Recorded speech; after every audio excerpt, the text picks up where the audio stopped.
Hello दोस्तों, स्वागत है आपका प्रियंका लर्निंग क्लासेस में।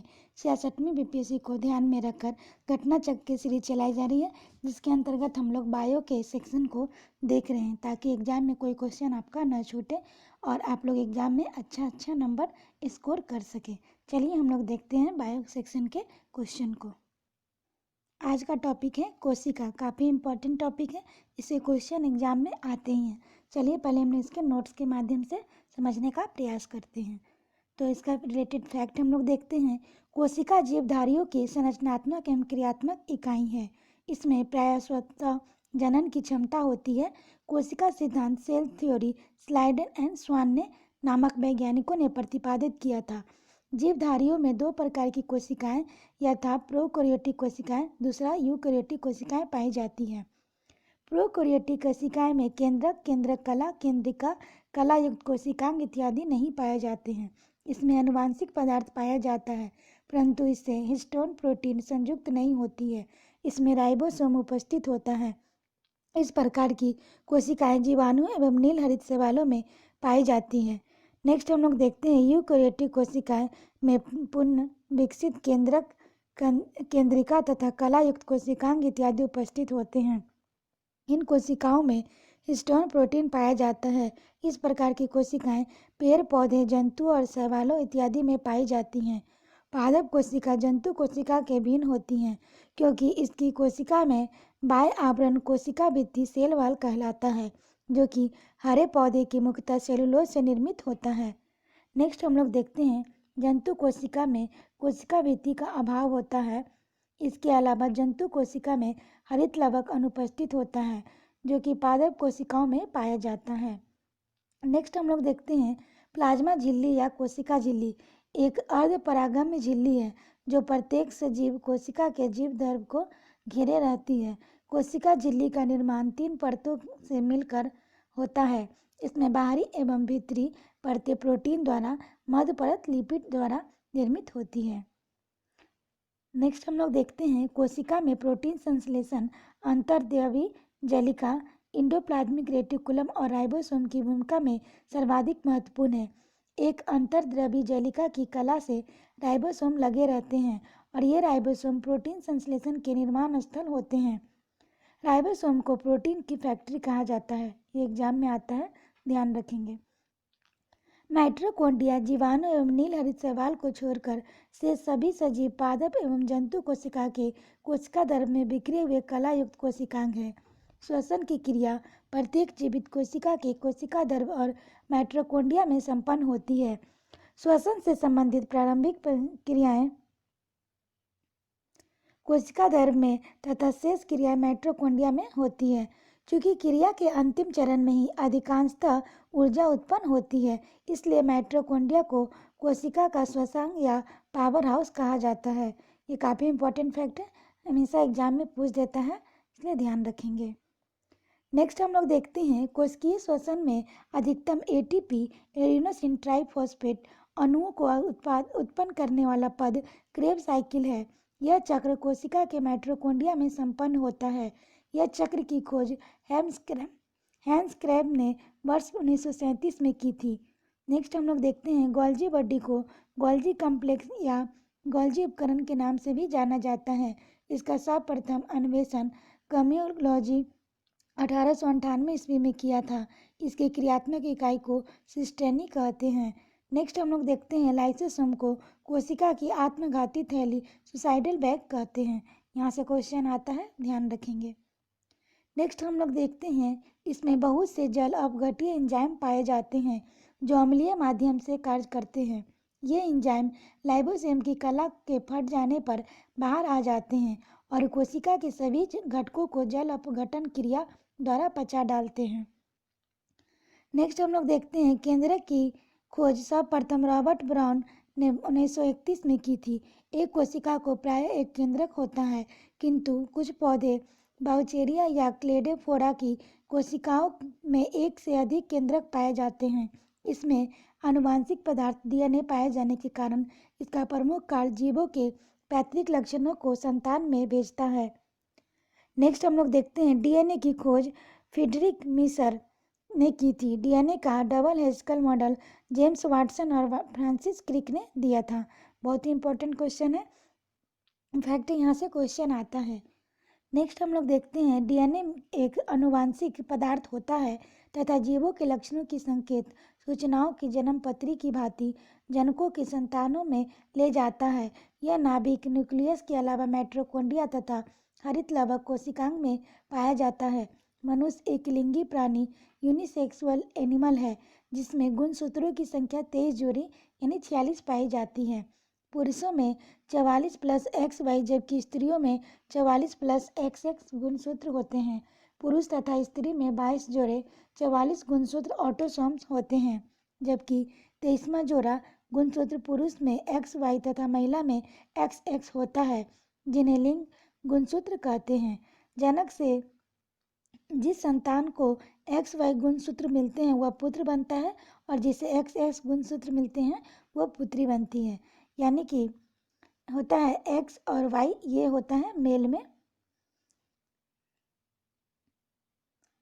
X और Y होता है मेल में ये क्रोमोसोम, और उसके बाद जब भी फीमेल में XX होता है तो और XX अगर हो जाए तो ये हो जाएगी फीमेल, और YX हो जाएगा तो ये मेल उत्पन्न हो जाता है। नेक्स्ट हम लोग देखते हैं, प्रक्रमित कोशिका मृत्यु प्रोगैमेट सेल डेथ में कोशिकीय और आणविक नियंत्रण में एपोप्टोसिस कहते हैं।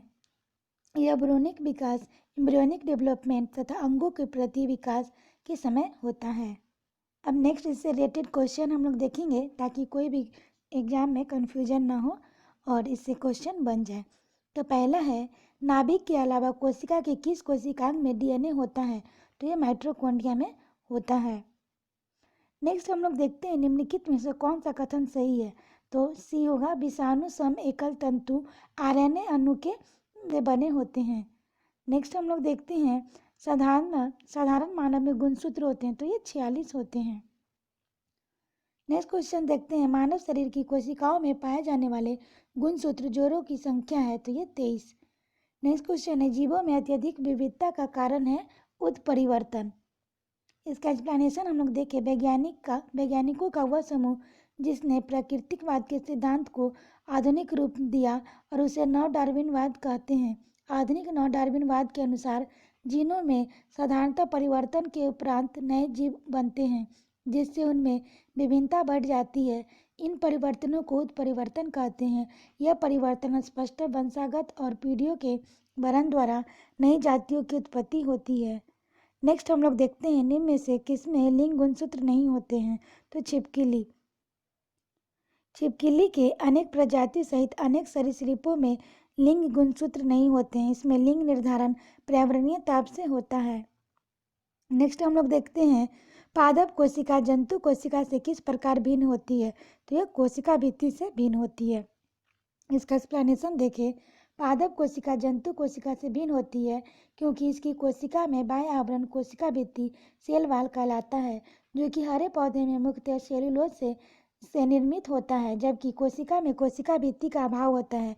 इसके अलावा हरे पौधे को कोशिका में हरित लवक पाया जाता है, जबकि जंतु कोशिका में इसका अभाव होता है। नेक्स्ट क्वेश्चन हम लोग देखेंगे, जंतु कोशिका में निम्न में से क्या अनुपस्थित होता है?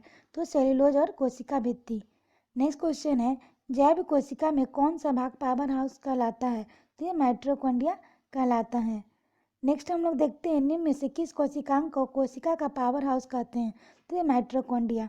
नेक्स्ट हम लोग देखते हैं, प्लाज्मा झिल्ली बनी होती है तो ये प्रोटीन और लिपिड से बनी होती है।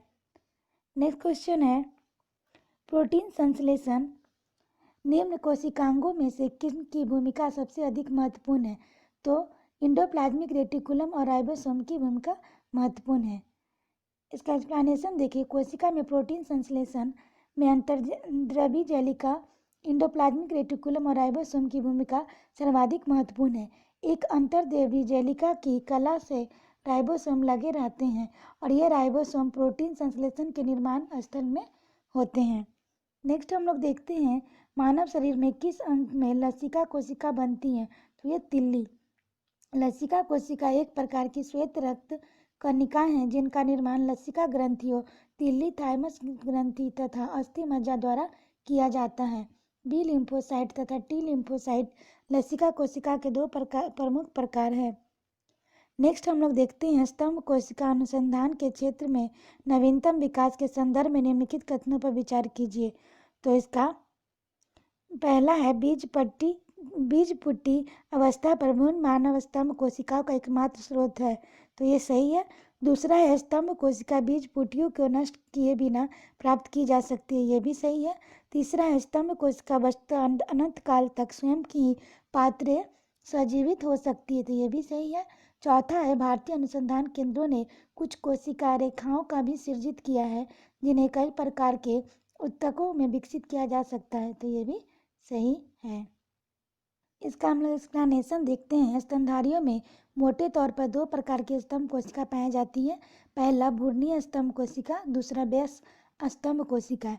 भ्रूणीय स्तंभ कोशिकाएं बीज पुट्टी अवस्था में व्युत्पन्न होती है, जबकि वयस्क कोशिकाएं विभिन्न ऊतकों में पाई जाती है। इन्हें बीज पुट्टियों को बिना नष्ट किए ही प्राप्त किया जा सकता है तथा बीज पुट्टी अवस्था पर भ्रूण मानव स्तंभ कोशिका का एकमात्र स्रोत है। स्तंभ कोशिकाएं वस्तुतः अनंत काल तक स्वयं ही पात्रे संजीवित हो जा सकती है। इसके अतिरिक्त भारतीय अनुसंधान केंद्रों ने कुछ कोशिका रेखाओं की भी सृजन किया है जिन्होंने कई प्रकार के ऊतकों में विकसित किया जा सकता है। इस प्रकार पंचगत चारों कथन सही है। नेक्स्ट हम लोग देखते हैं निम्नलिखित में से कौन सा कथन प्राणियों के स्तंभ कोशिकाओं के प्रत्यारोपण के संदर्भ में असत्य है। तो ये केवल भ्रूण में पाई जाती है, ये गलत है। सही है, ये प्राणी जीवन भर स्वयं गुणन करती है। सेकेंड है, यह अंगों को क्षतिग्रस्त ऊतकों की मरम्मत करती है। तीसरा, ये एक या एक अधिक प्रकार की विशिष्ट कोशिकाओं को बनाने में क्षमता रखता है। नेक्स्ट हम लोग देखते हैं प्रक्रमित कोशिका मृत्यु के कोशिकीय और आणविक नियंत्रण को कहते हैं। तो एपोप्टोसिस कहते हैं, एपोप्टोसिस। नेक्स्ट हम लोग इसका एक्सप्लेनेशन देखते हैं।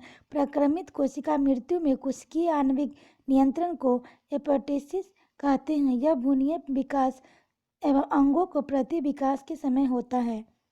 नेक्स्ट हम लोग देखते हैं हमारे तंत्र में अधिकतम एटीपी अणुओं को उत्पन्न करने वाला पद है। तो ये क्रेब चक्र है। इसका एक्सप्लेनेशन हम लोग देखते हैं। श्वसन तंत्र में अधिकतम एटीपी एडेनोसिन ट्राइफॉस्फेट अणुओं को उत्पन्न करने वाला पद क्रेब चक्र है। यह कोशिका के माइटोकॉन्ड्रिया में संपन्न होता है। इस चक्र की खोज हेब्स क्रेब्स ने वर्ष 1937 में की थी। तो आज के लिए इतना ही दोस्तों, फिर हम लोग मिलते हैं नेक्स्ट वीडियो में। और नेक्स्ट टॉपिक होगा आनुवांशिकता। ये भी काफ़ी इम्पोर्टेंट है, इसे ध्यान रखेंगे। तो आज के लिए इतना ही। Thank you.